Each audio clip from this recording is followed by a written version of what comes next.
कंहिं माण्हूअ खे मूंखे हिकिड़ो बि को तव्हां सिंध जो मूंखे अदीब शाइर ॻाइणु तव्हां मूंखे ॿुधायो जंहिं माण्हूअ खे सरदार शाह इहो चयो हुजे त बाबा तूं रुॻो हिकिड़ी पोस्ट बि जेका आहे उहा सरदार शाह जे हक़ में या पीपुल्स पार्टी जे हक़ में शामिलु थियण त परे जी ॻाल्हि आहे। अॼु आऊं जंहिंखे फंक्शन कनि था इवेंट कनि था जेसिताईं आऊं मदद पियो करियां तेसिताईं सरदार शाह सुठो आहे। जंहिं ॾींहुं असां वटि फाइनेंशियल कंस्टेंट्स आहिनि ऐं सपोर्ट नथो करे सघां त ॿिए ॾींहुं टीवी ते तबसरा सरदार शाह जे ख़िलाफ़ु शुरू थी था वञनि लिया।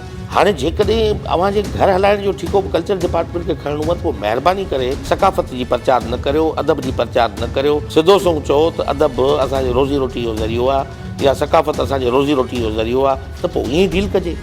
पोइ हॾनि जी मिख कढी तव्हां सिंध खे छो पिया ॾियो? जेकॾहिं इश्क आहे सिंध सां त उहो त इश्क त बेलोस हूंदो आहे न। इश्क में वज़ीफ़े जो छा वञे, इश्क में तव्हांजे मरातुनि जो छा वञे, इश्क में तव्हांजे प्रोग्रामनि में सपोर्ट जो छा वञे।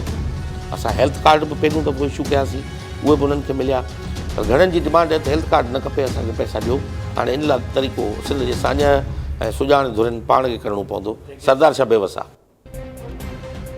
सिंध जे अदीबनि ऐं लिखारियुनि खे पैसा मिलंदा रहनि त पोइ सरदार शाह भलो माण्हू आहे। पैसनि जी तंगी थिए त पोइ टीवी ते वेही तनक़ीदूं कयूं वेंदियूं।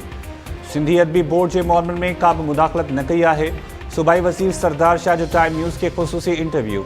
सरदार शाह चयो त अदाकार उमर शरीफ़ लाइ 1 करोड़ रुपया वॾे वज़ीर ॾिना हुआ।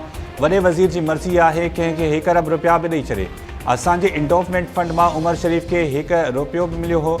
सिंध जे फ़नकारनि खे परॾेह उमाइण जी रवायत मूं अची विधी। उन खां अॻु वफ़ाक़ी सरकार फ़नकारनि खे ॿाहिरि उमाणी वी हुई। अदीबनि ऐं लेखारनि खे हेल्थ कार्ड था ॾियूं त चवनि था त कैश ॾियो।